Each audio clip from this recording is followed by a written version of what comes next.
Assalamualaikum warahmatullahi wabarakatuh. Halo teman-teman semuanya, kembali lagi di Intellectus ID dalam series How to Read a Book. Jika teman-teman sudah menonton video sebelumnya, kita sudah sampai di tahap analytical reading nih teman-teman. Artinya sudah jauh perjalanan kita dalam mengenal level-level membaca di bukunya Idler. Dan jika teman-teman juga sudah menonton, kemarin kita membahas tentang step pertama atau tahap pertama dalam analytical reading. Nah, pada kesempatan kali ini kita akan membahas step selanjutnya ataupun tahap kedua dari analytical reading ini seperti apa. Seperti itu. Karena totalnya kita akan ada 3 video untuk analytical reading. Jadi stay tune terus teman-teman dan jangan lupa nonton video sebelumnya agar ilmunya lebih komprehensif. Seperti itu. Baik, langsung aja kita sapa untuk narasumber kita pada hari ini Bu Suryani Aurora. Assalamualaikum Ibu.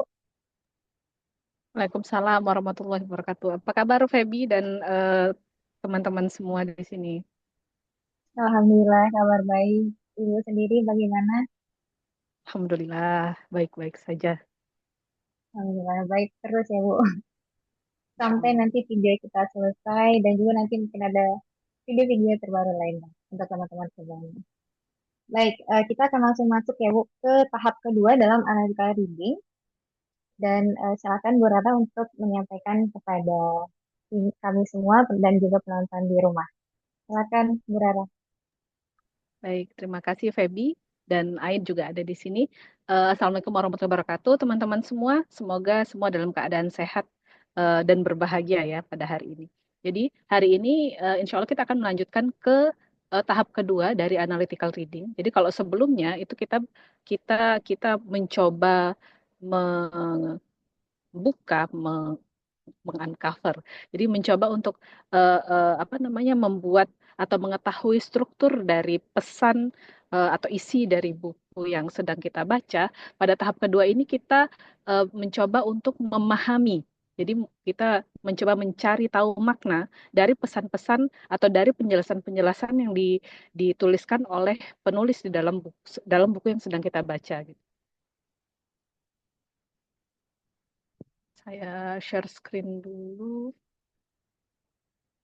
Baik. Nah, jadi ini adalah bagian kedua dari analytical reading. Em, saya review sedikit. Jadi kalau sebelumnya waktu kita inspeksional itu key-nya adalah kita membaca dalam waktu yang singkat gitu. Dan kemudian salah satu goal-nya adalah kita akan menentukan apakah kita mau meneruskan membaca buku tersebut itu dengan lebih serius. Jadi meskipun kita apa namanya bukan seolah-olah ya, tapi bahasanya juga mendiscover atau menguncover gitu struktur dari buku, tapi apa yang kita lakukan di analytical reading itu kan eh, apa namanya majority isinya adalah skimming and scanning. Jadi ngelihat secara cepat dalam waktu yang singkat gitu. Kalau ketika kita melakukan analytical reading di tahap pertama, itu kita beneran ngebaca gitu. Bukan skimming dan scanning. Jadi kita beneran membaca sehingga struktur apa namanya struktur bacaan yang kemudian kita bikin outline-nya itu adalah struktur pesan, struktur isi dari apa namanya isi buku yang sedang kita baca gitu. Nah, setelah kita menentukan atau bukan menentukan ya, memformulasikan strukturnya, kerangka penulisan si penulis, kita mencoba untuk memahami pesan di baliknya. Jadi mencoba memahami makna dari uh, terms, jadi makna dari kata-kata, kalimat dan paragraf yang kemudian uh, menyusun buku ini gitu ya, buku yang sedang kita baca. Nah, ada 4 agenda. Jadi saya sebutkan di sini bahwa agenda di analytical reading bagian kedua ini adalah untuk memahami isi buku gitu ya, memahami isi buku. Ingat bahwa tahap 1, 2, dan 3 itu bisa dilakukan sekaligus saat kita membaca buku ya. Membaca buku yang saya maksud, apalagi di tahap analytical itu bisa jadi tidak sekali duduk gitu. Maksudnya nggak sekali duduk selesai.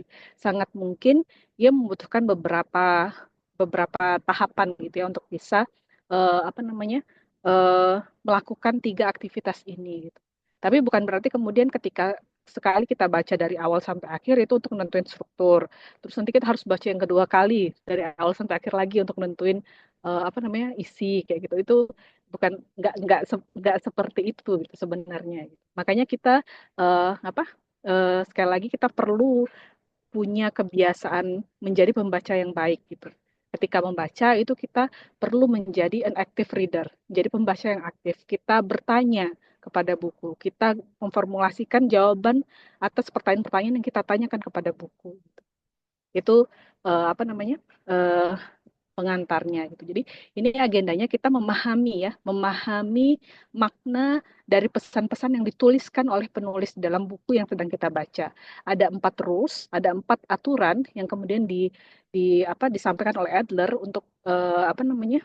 Untuk kita ikuti agar kita bisa sampai kepada tujuan kita tadi itu makanya ini rule kelima ya. Jadi ini aturan kelima menyambung dari aturan keempat terakhir kemarin sampai aturan keempat ya.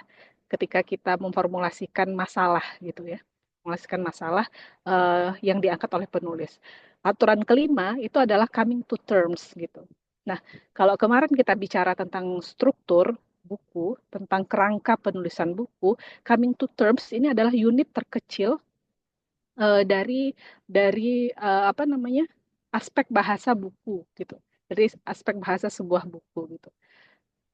Nah, karena terms ini jadi istilah itu bukan hanya kata ya, istilah ini bisa diekspresikan oleh kata maupun frasa gitu. Frasa kan gabungan dari kata-kata gitu.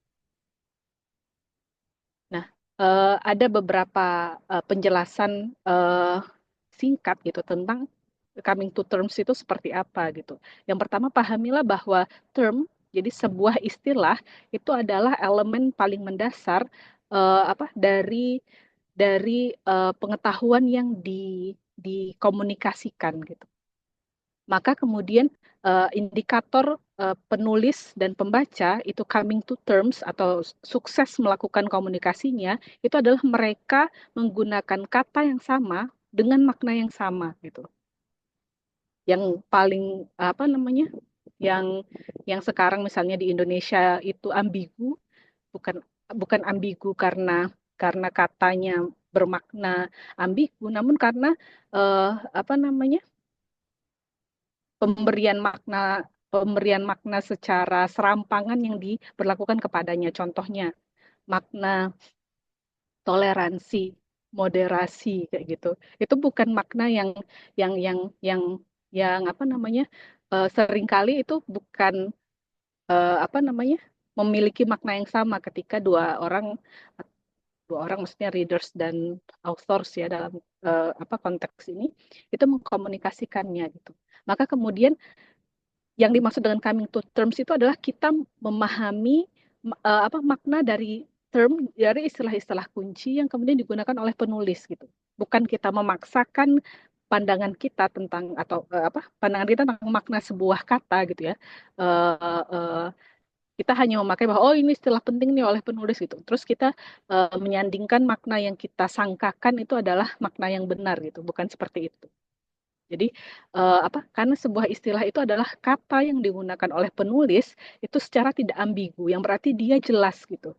Makna makna dari sebuah kata yang dipakai itu jelas. Gitu.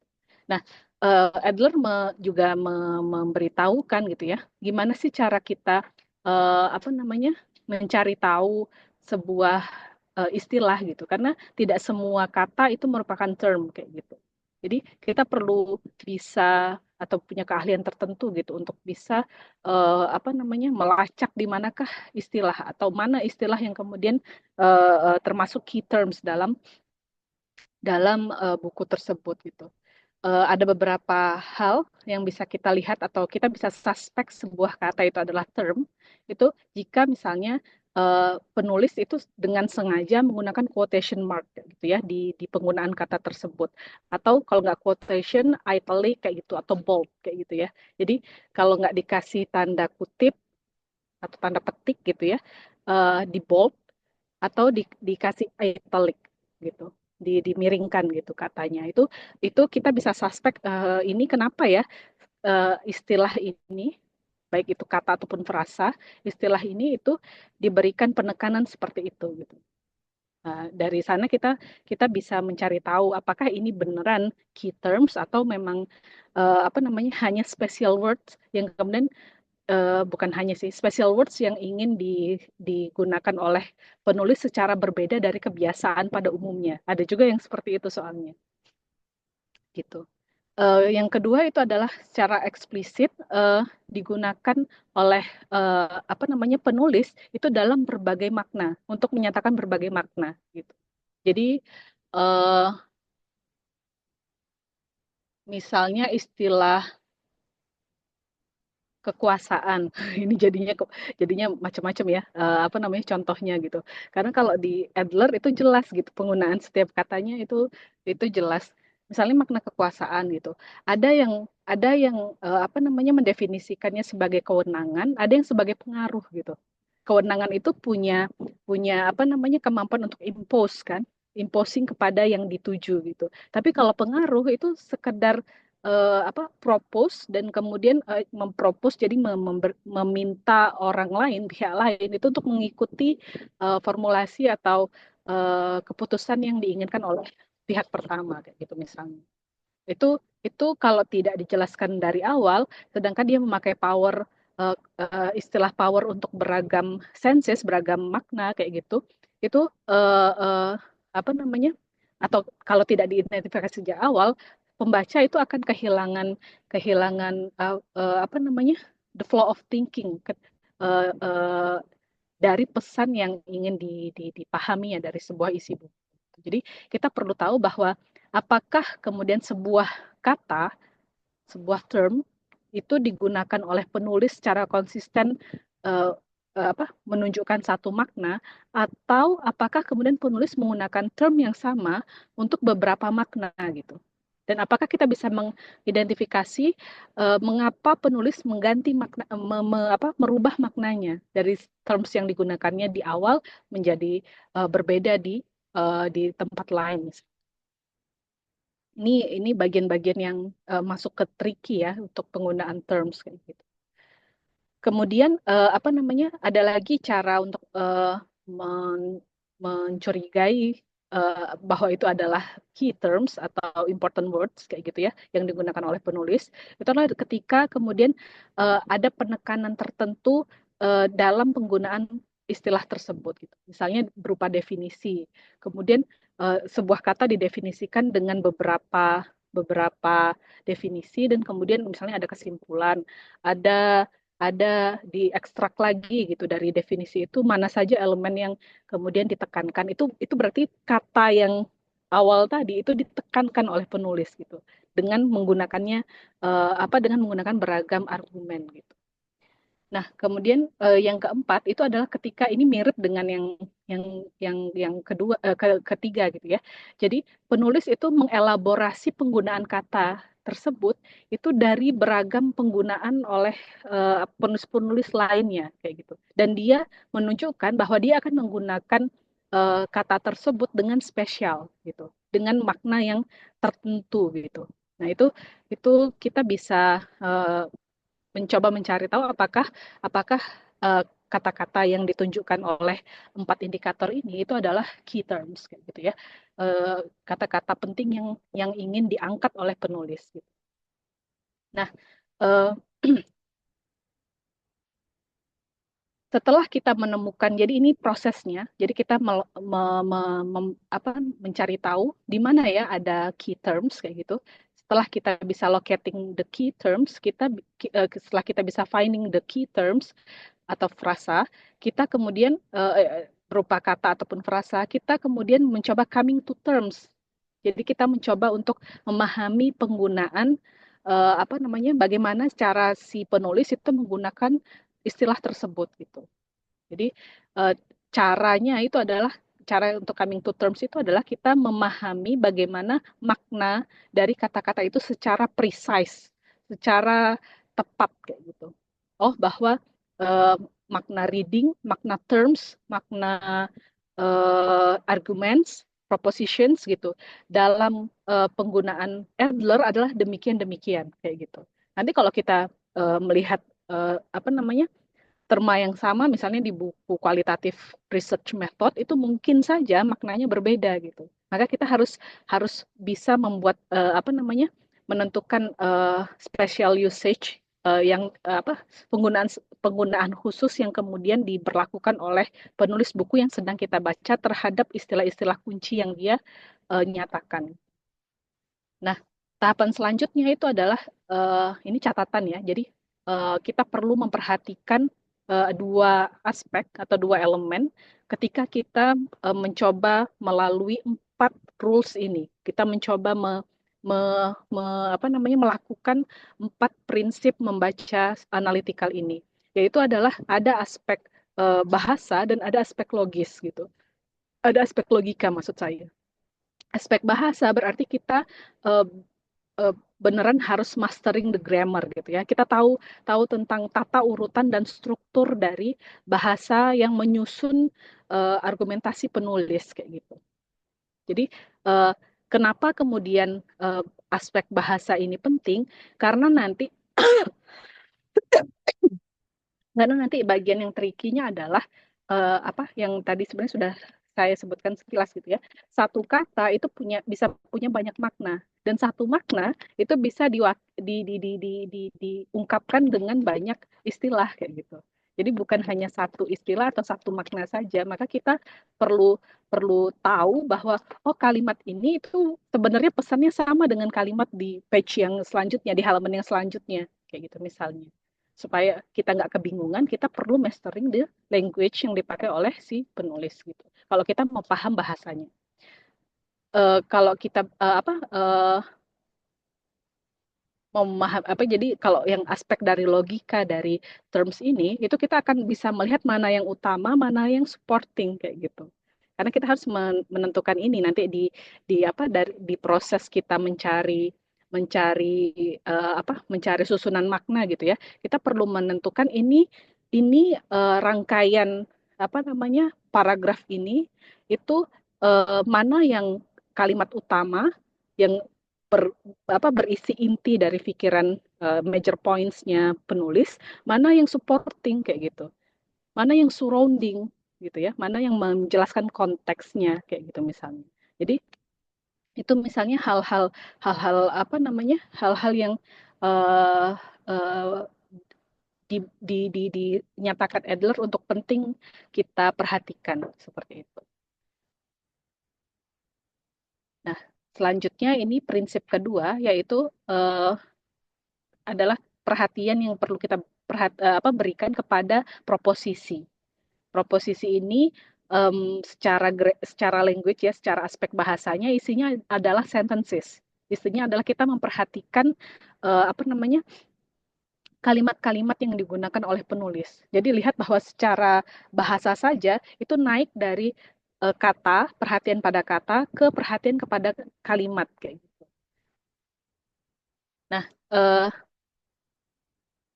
jadi yang pertama kita perlu menentukan kalimat-kalimat yang mengandungi major points ya. Jadi apa sih isi dari buku ini? Jadi kan pertama kita tahu tentang buku ini tentang apa kayak gitu ya, jenisnya yang sebelumnya ya, yang apa namanya di tahap sebelumnya gitu. Kemudian kita tahu tentang temanya gitu ya. Terus apa namanya akhirnya kita tahu tentang problem yang kemudian ingin diangkat oleh penulis gitu. Nah, setelah kita tahu problem, itu kan penulis selanjutnya itu akan mencoba memberitahu kita bagaimana apa jawabannya dan bagaimana cara dia menjawab pertanyaan yang diajukannya sebelumnya yang tadi sudah kita temukan di tahap di rules keempat ya, gitu di rule keempat di prinsip keempat. Nah, maka leading sentence ini, proposisi ini itu isinya apa intinya adalah kita sedang mencoba mengekstrak jawaban-jawaban yang apa disampaikan oleh penulis di dalam bukunya gitu. Maka kita perlu menentukan major points, berarti apa namanya poin-poin utama dari jawaban atas pertanyaan yang sudah kita temukan sebelumnya. Nah, eh, dari leading sentences ini itu kita akan mencoba mengekstrak lagi proposisi gitu. Jadi proposal utama yang diajukan proposal utama dan proposal jadi proposal itu maksud saya adalah apa namanya eh, bisa jadi spekulasi gitu ya, bisa jadi hipotesis, bisa jadi opini penulis bahwa jawabannya itu kayak gini gitu. Tapi jawaban yang kita maksud dengan jawaban kayak gini atas pertanyaan yang diajukan oleh penulis itu tidak secara sederhana disampaikan oleh penulis kan gitu. Ada major points yang punya supporting statements gitu yang membackup-nya. Setiap supporting statements itu juga juga punya supporting statements-nya lagi gitu. Maka kita harus bisa mengekstrak proposisi, mengekstrak apa namanya kalimat-kalimat utama yang kemudian apa namanya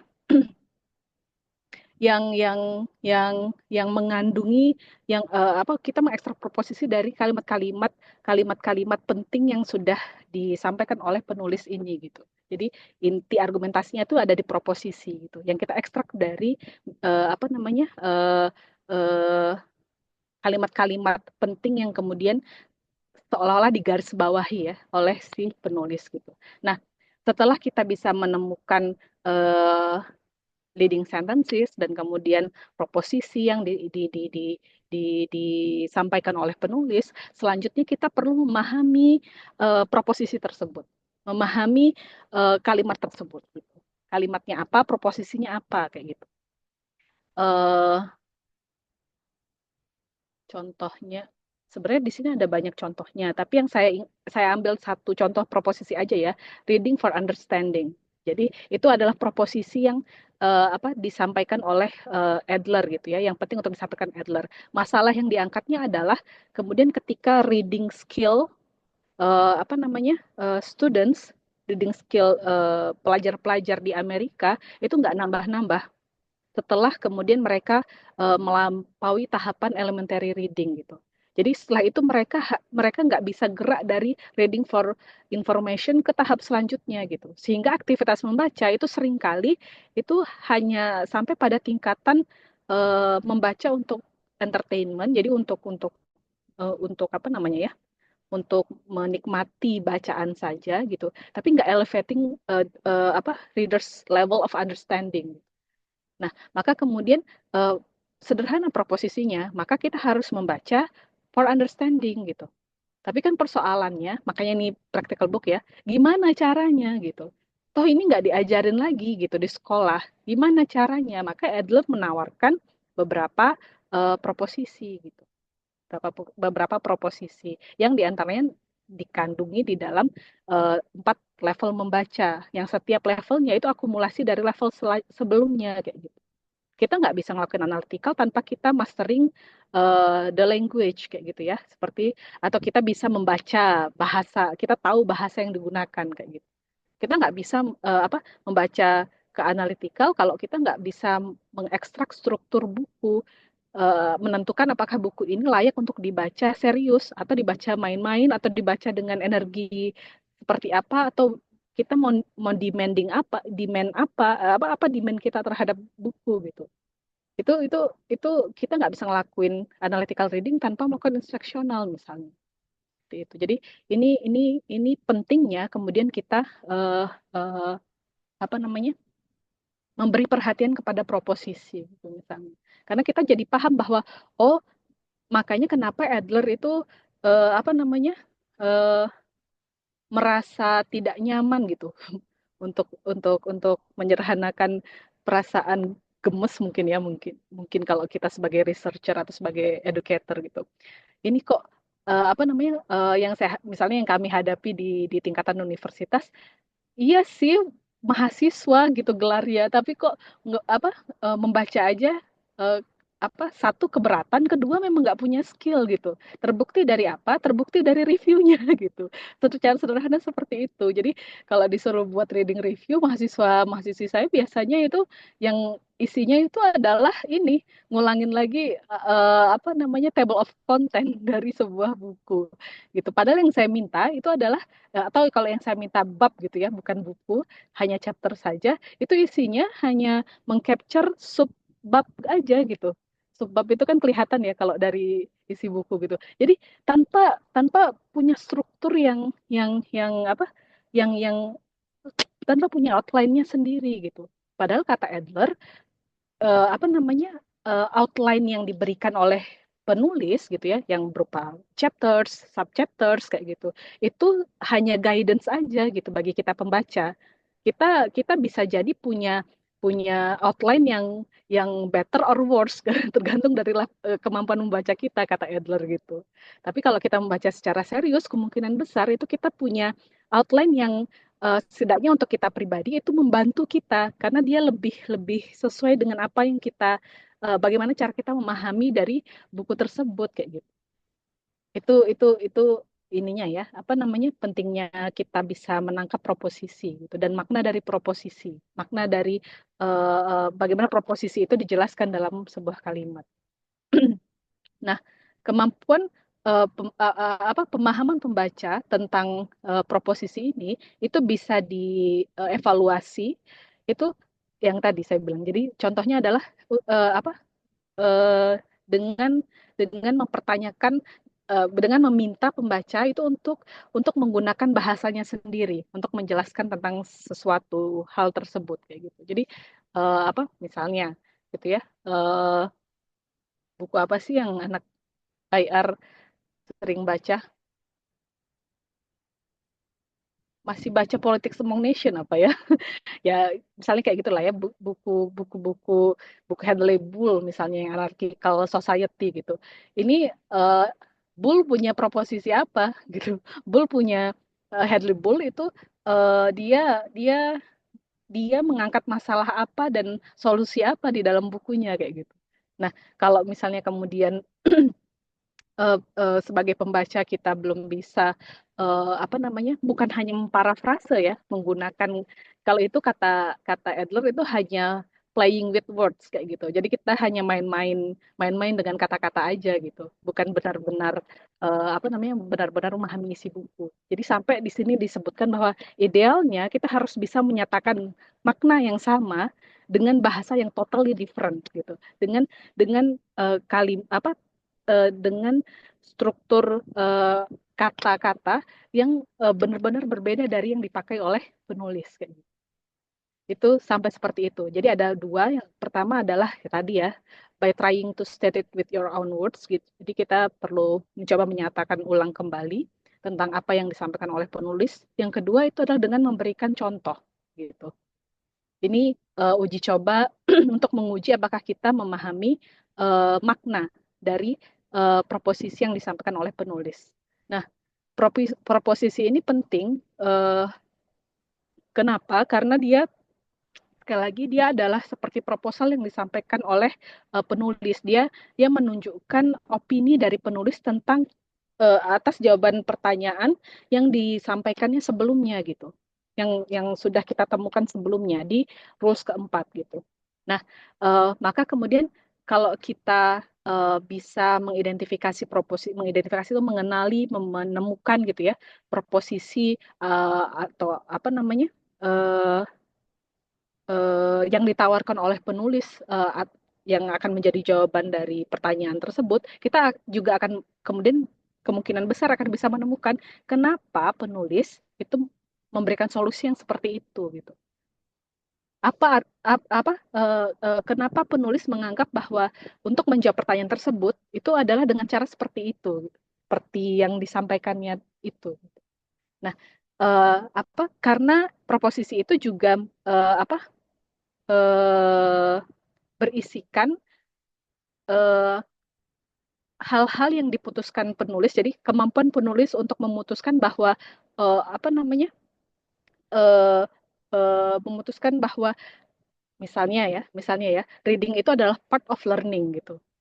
Kalau di Adler contohnya gitu, karena dia part of learning, maka kita bisa memakai analogi bahwa buku itu seperti eh, apa, membaca buku itu seperti berguru kepada guru gitu, tapi gurunya nggak kelihatan gitu. Kata Adler kan seperti itu. Jadi dia itu mengekspresikan keputusan penulis tentang gambaran besar, gambaran utuh, unity and complexity yang sebelumnya sudah kita bahas, dari ide yang ingin disampaikannya di dalam buku ini. Ide itu adalah solusi yang dia tawarkan dari pertanyaan yang kemudian, atau dari permasalahan yang kemudian dia ajukan di awal. Nah, maka kemudian bagian-bagian yang besar dari buku bab gitu ya. Biasanya kalau di buku itu mungkin bisa di-recognize dengan bab gitu. Bagian-bagian besar dari buku dan pembagian-pembagian utamanya, subbabnya, itu biasanya mengandungi banyak proposisi, banyak banyak proposal jawabannya gitu dengan argumentasi-argumentasi untuk mensupport apa namanya hipotesis atau opini yang kemudian diajukannya gitu sebagai jawaban dari pertanyaan yang disebutkan oleh penulis buku. Nah, catatannya di sini adalah ingat bahwa tidak semua kalimat itu merupakan proposisi. Karena sebagian kalimat bisa aja sebenarnya mengekspresikan problem kayak gitu. Merupakan penjelasan dari problem kayak gitu. Atau mengandungi problem gitu ya. Berisikan problem, pernyataan masalah, problem statement gitu. Bukan jawaban. Proposisi itu terkait dengan jawaban dari pertanyaan yang diajukan oleh penulis kayak gitu.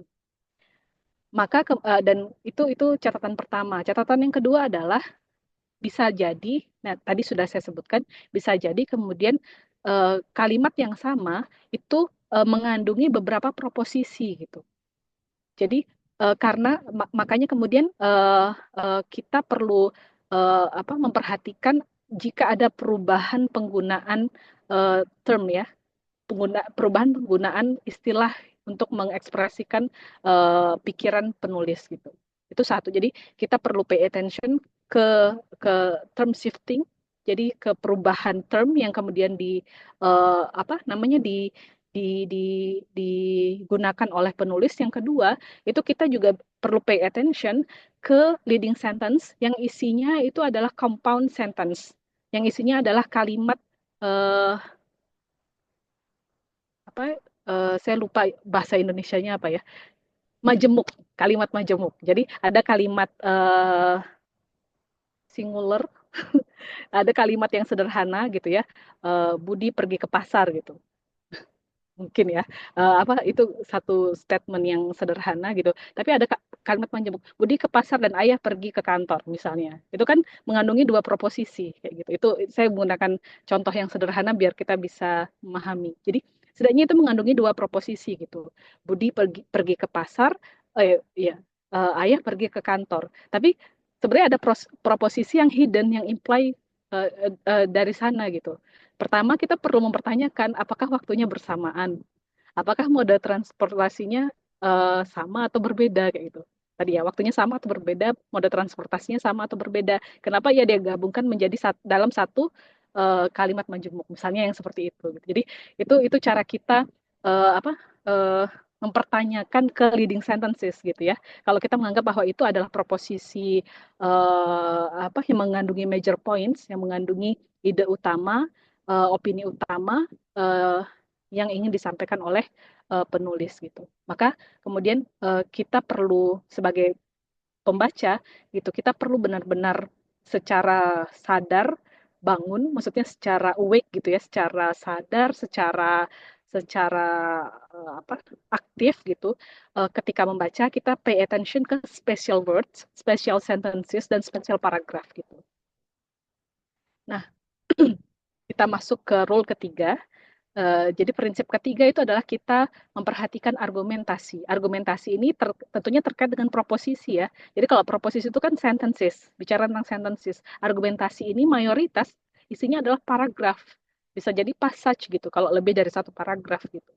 Tapi intinya argumentasi ini itu menjelaskan menjelaskan proposisi gitu. Jadi proposisi itu nggak cuma dinyatakan, tapi dijelaskan oleh penulis gitu. Makanya main arguments itu biasanya dekat tempatnya, lokasinya itu dekat dengan proposisi gitu. Dan proposisi itu biasanya mengandungi terms gitu. Kalau nggak, kenapa dia namanya key terms kan? Kalau dia nggak digunakan di dalam uh, proposisi gitu. Jadi itu urusan memaknai itu kayak gitu ya. Jadi uh, ada special words yang disebutkan dengan terms, istilah terms gitu ya. Dan kemudian special words ini ditempatkan oleh penulis itu di dalam proposisi, di dalam uh, yang proposisi ini mengekspresikan pengetahuan, judgementnya si penulis tentang masalah yang diangkatnya gitu. Nah, proposisinya ini itu kemudian akan dikuatkan atau diyakinkan kepada pembaca bahwa itu benar atau itu akan bisa dilakukan itu dengan argumentasi gitu ya, dengan support dari argumentasi. Nah, ini Adler juga yang memberikan beberapa petunjuk untuk bisa menemukan important sentences. Jadi paragraf itu kan isinya uh, paragraf yang mengandungi argumentasi itu isinya important sentences ya, gitu. Jadi yang berisikan eksplanasi atau penjelasan dari penulis gitu.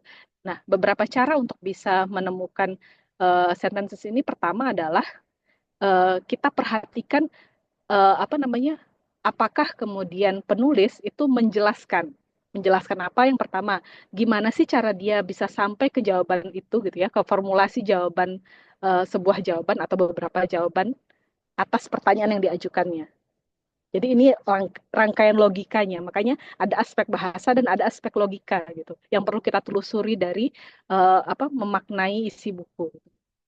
Gimana sih cara dia bisa proses berpikirnya atau ini biasanya berisikan penjelasan tentang proses berpikirnya berisikan argumentasi tentang uh, uh, kenapa kita kita sebagai pembaca itu perlu bisa diyakinkan bahwa itu adalah sebuah jawaban dari pertanyaan. Kedua, kenapa dia berpikir bahwa maksudnya penulis berpikir menjelaskan kenapa dia berpikir bahwa bahwa bahwa proposisi yang diajukannya itu penting gitu atau punya punya jaringan efek yang penting untuk disadari atau perlu dicatat oleh kita sebagai pembaca gitu.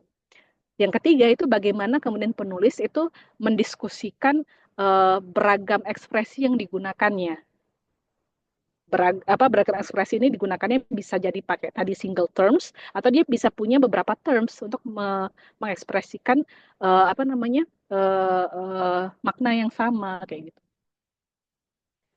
Nah, kita juga bisa melihat important sentence itu dengan bagaimana cara penulis menjelaskan dengan menggunakan beragam beragam argumentasi yang sifatnya mensupport. Jadi kalau argumentasi itu ada supporting structure-nya, ada juga yang surrounding discussion. Jadi membuat konteksnya itu lebih lebih lebih lebih bisa dipahami. Kenapa sih sebuah idenya ini itu tepat konteksnya? Kenapa idenya ini itu menjadi penting gitu? Itu kira-kira seperti itulah ya kalau kita bayangkan di struktur struktur bangunan misalnya. Kemudian jika ini yang sederhananya gini. Kalau kita melihat penulis itu kemudian menggunakan special terms, menggunakan important terms, key terms gitu. Itu kita bisa suspek bahwa oh ini kayaknya important sentences gitu.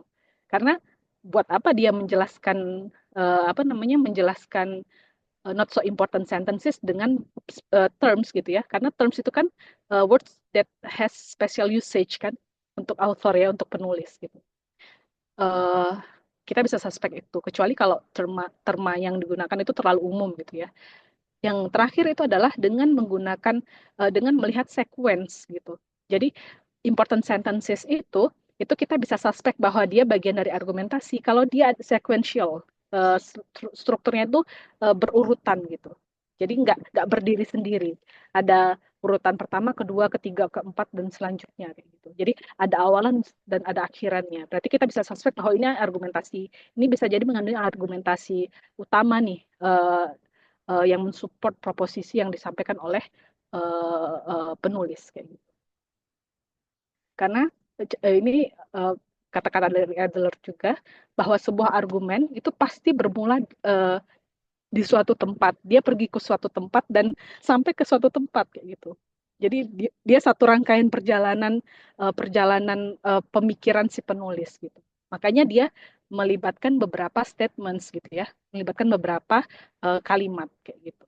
Nah, maka ini yang bisa kita lakukan ketika kita sedang melalui proses menemukan argumentasi dari penulis.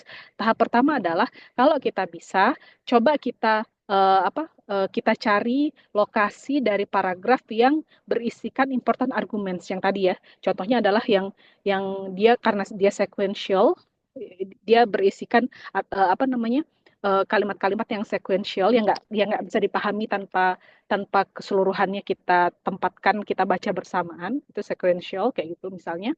Uh, apa maka kemudian itulah berarti important arguments-nya. Maksudnya yang dinyatakan dengan jelas terang gitu ya, dengan jelas dan terang oleh penulis gitu. Tapi kalau kemudian argumentasi itu tidak tidak secara gamblang gitu dinyatakan oleh penulis, maka tugas kita adalah mengkonstruknya, membangun argumentasi itu. Membangun argumentasinya penulis ya, bukan argumentasi kita gitu. Karena kan tugas tugas untuk menyokong proposisinya itu tugasnya penulis kan gitu. Dengan tulisannya gitu. Kalau dia nggak clearly stated, argumentasinya nggak clearly expressed gitu ya oleh penulis, nggak diekspresikan dengan jelas terang dan nyata gitu oleh penulis, maka kita bisa mengkonstruksinya dengan cara uh, karena kita sudah bisa melokit ya, kita bisa mencari di mana apa namanya posisi important sentences, berarti kita bisa bisa ngambil sentences dari beberapa paragraf dan kemudian mengumpulkannya dan membuat sequence of thought-nya kayak gitu. Kalau dia makanya uh, pernyataan yang di atasnya itu penting untuk kita notice kayak gitu. Karena argumentasi itu biasanya dimulai dimulai apa dia dimulai dan diakhiri gitu. Dia punya punya flow of thought yang jelas gitu. Maka kemudian kita bukan apa namanya nyabut-nyabut kemudian kayak bikin puzzle yang nggak jelas dari beberapa puzzle gitu. Kemudian kita seenaknya aja nyampur aduk nggak kayak gitu. Tapi kita secara intensional, secara secara apa namanya intentional dan intelligible ya. Jadi secara apa namanya persangkaan yang punya dasar gitu. Kita mensuspek ini kayaknya argumen pertama deh ini atau ini kalimat pertama, ini kalimat kedua, kalimat ketiga, kalimat keempat yang ketika kita kita perhatikan secara eh, apa namanya secara dari atas secara helicopter view, oh ini sequential nih. Ini argumentasinya tersusun ini untuk menyokong proposisi yang ini. Tapi kalau proposisi yang ini itu sokongannya apa kalimat dari paragraf yang mana. Gitu. Ini cara kita mengkonstruk, membangun argumentasi yang tidak clearly stated oleh apa namanya oleh penulis gitu. Nah, prinsip terakhir dari tahapan kedua itu adalah kita memformulasikan solusi, ya, karena inilah intinya apa sebuah sebuah buku ekspositori. Dia menyatakan problem yang kemudian perlu diselesaikan gitu. Maka kemudian apa keseluruhan konten dari yang dibahas atau yang berusaha kita temukan di dalam tahapan kedua ini adalah untuk apa namanya memahami apa namanya solusi dengan argumentasinya gitu ya. Solusi beserta argumentasi kenapa itu adalah solusi. Jadi yang perlu kita temukan adalah kita kita perlu menemukan major problems yang perlu kita ingat ini gitu. Jangan ditinggalkan gitu aja setelah rule 4 kita temukan gitu ya. Setelah kita menemukan problem, kita punya urutan juga mana yang major problems, mana yang kemudian supporting problems gitu. Kalau kalau masalahnya itu kompleks gitu. Kemudian kita setelah kita menemukan major problems dan kita apa namanya menemukan solusi, kita akan menguji solusi tersebut gitu. Kita menguji solusi tersebut apakah kemudian kan kita sudah punya nih list dan struktur tata urutan dari apa masalah yang diajukan oleh penulis. Kita akan checklist satu-satu nih. Apakah kemudian setiap pertanyaan utama yang diajukan penulis itu sudah terjawab. Jadi pertanyaannya pertanyaan yang dia sendiri nyatakan akan dia jawab dalam penulisan ya. Karena ada lagi bentuk kalimat-kalimat tanya yang lain yang sebenarnya nggak related to the problems yang kita maksud di rule keempat gitu dalam dalam sebuah buku gitu. Jadi ini kita juga perlu perlu apa kepiawaian kita untuk mengolah language and logic gitu ya. Punya punya sense ini gitu, language and logic. Nggak semua yang bentuknya pertanyaan itu berarti pertanyaan yang diajukan oleh penulis untuk diselesaikannya gitu. Bisa jadi dia adalah figure of speech yang apa cara dia untuk menjelaskan saja gitu. Kayaknya kita kita beneran perlu mastering the language gitu ya untuk tahu bedanya ini gitu, bedanya pertanyaan-pertanyaan utama, pertanyaan penjelas dengan yang hanya kalimat tanya aja gitu. Gitu. Jadi balik lagi ke sini, kita perlu mempertanyakan ini kepada solusi yang sudah berhasil kita identifikasi tadi. Gitu. Apakah semua problem, semua masalah yang diajukan penulis itu berhasil dia selesaikan? Kedua, apakah dalam dalam proses dia menyelesaikan masalah atau menjawab masalah yang diajukannya, itu dia mengajukan pertanyaan baru gitu. Yang ketiga, apakah kemudian ada masalah baik yang lama maupun yang baru ya, maksudnya pertanyaan yang sejak awal sudah dia tanyakan maupun yang dia raise sebagai new question kayak gitu, itu dijawab oleh penulis apa tidak ada yang tidak bisa dijawabnya enggak? Kalau ada yang nggak bisa dijawabnya, apakah penulis tahu bahwa dia tidak bisa menjawabnya kayak gitu? Nah, kalau kita sudah bisa menjawab tiga pertanyaan ini, maka kita sudah selesai melakukan analytical reading dari point of view-nya, dari sudut pandangnya penulis gitu. Di stage keempat, di tahapan keempat, kita punya kesempatan untuk arguing dengan penulis. Kayaknya menurut saya ada apa nggak semuanya benar deh gitu. Tapi kita bisa setting kayak gitu karena kita sudah mengekstrak yang semua tadi gitu ya. Bukan hanya language-nya, bukan hanya in terms of penggunaan bahasa, tapi juga flow of thought-nya dari penulis sudah kita berhasil pahami. Uh, Oke, okay. Demikian. Ini materi analytical reading tahap kedua kita hari ini. Saya kembalikan ke Faith. Baik, terima kasih banyak Bu Rara atas penjelasannya. Dan apa ya, sepanjang dari awal saya dengarkan tadi sampai sekarang ini the real menganalisis setiap hal yang ada di buku tersebut ya, terutama di aspek kebahasaannya dan juga logiknya tadi. Dari setiap term, kata, kalimat, sampai paragraf, argumen, sampai solusinya kita harus benar-benar paham dari sudut pandangnya si penulis tersebut. Dan saya mau nanya satu pertanyaan saja, Bu. Jadi, karena itu terutama yang terms tadi karena dia erat kaitannya dengan eh, apa ya pemahaman kita terhadap terms tersebut dan dia konteks letaknya di kalimat mana itu kan erat kaitannya dengan persepsi kita terhadap eh, terms tersebut jadi artinya bisa berbeda-beda gitu berarti untuk buku terjemahan gitu itu kan sudah mereduksi pemahaman eh, tergantung si penerjemah gitu. Jadi apakah buku terjemahan itu tidak direkomendasikan sama sekali dalam hal ini walaupun dia buku serius gitu yang isinya sebenarnya sangat bagus, cuman karena tadi dalam analytical reading itu harus paham dari segi terms, bahasa, frasa, segala macam, bagaimana kita bisa memposisikan diri gitu kalau baca buku terjemahan tersebut. Mungkin itu, Bu. Berarti, berarti kemudian satu catatan yang kemudian perlu kita keep in mind gitu ya ketika kita baca buku terjemahan. Kita harus selalu suspek apa pokoknya kalau saya punya kesempatan dan kemampuan untuk baca buku aslinya, saya akan baca buku aslinya. Itu satu satu yang harus kita keep in mind ketika kita membaca buku terjemahan. Karena kita in some extent kita pasti akan suspecting gitu. Kita pasti akan suspecting ini hasil terjemahannya gimana.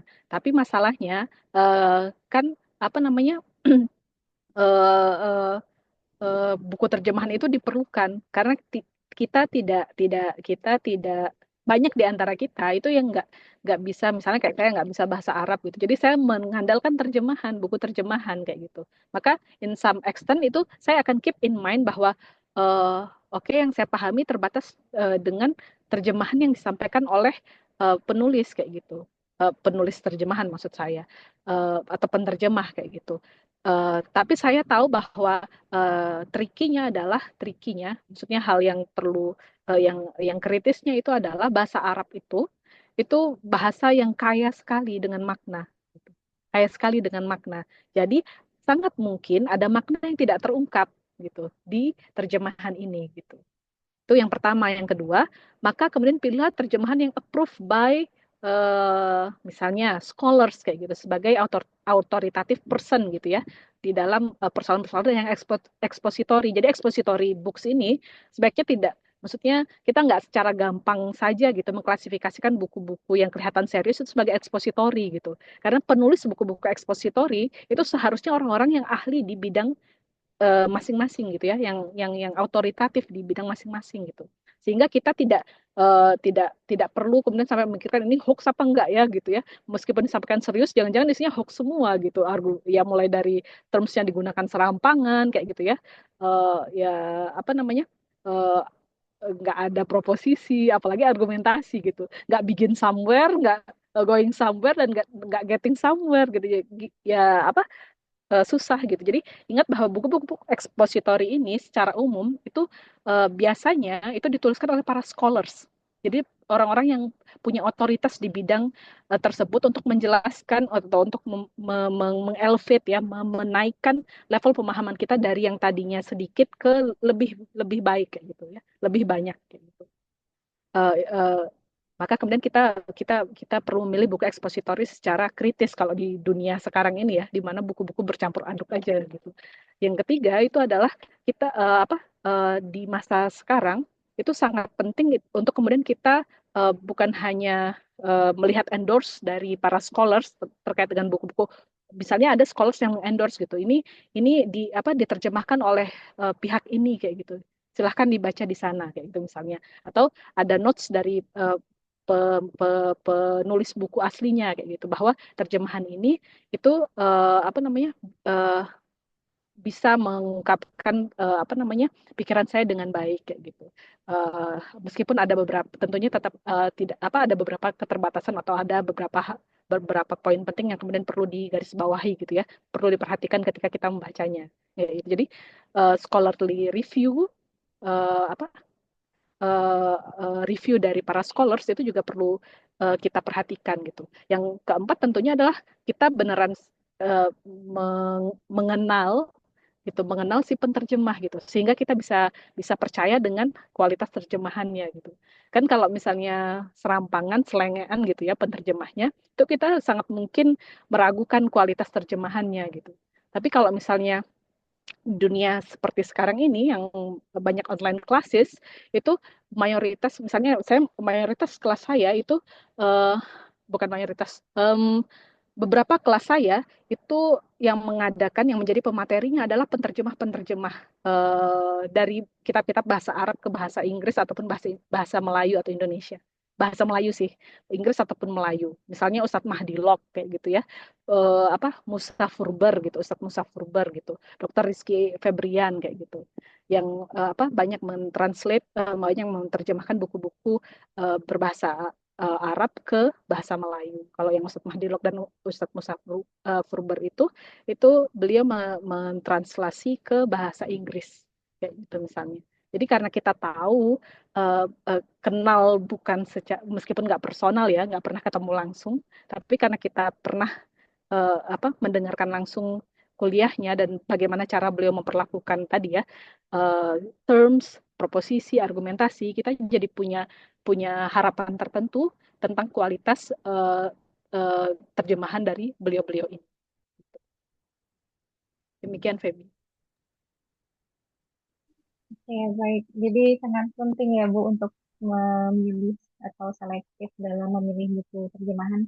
Kadang tuh mungkin saya dan juga mungkin teman-teman mahasiswa yang semester awal ataupun di semester akhir juga sering tuh kalau misal dikasih tugas karena mau cepet download serampangan gitu di Google atau lihat serampangan dan langsung langsung baca aja gitu dan nggak lihat siapa penulisnya, siapa penerjemahnya. Jadi teman-teman harus perhatikan gitu ya untuk penerjemahnya siapa, bukunya seperti apa.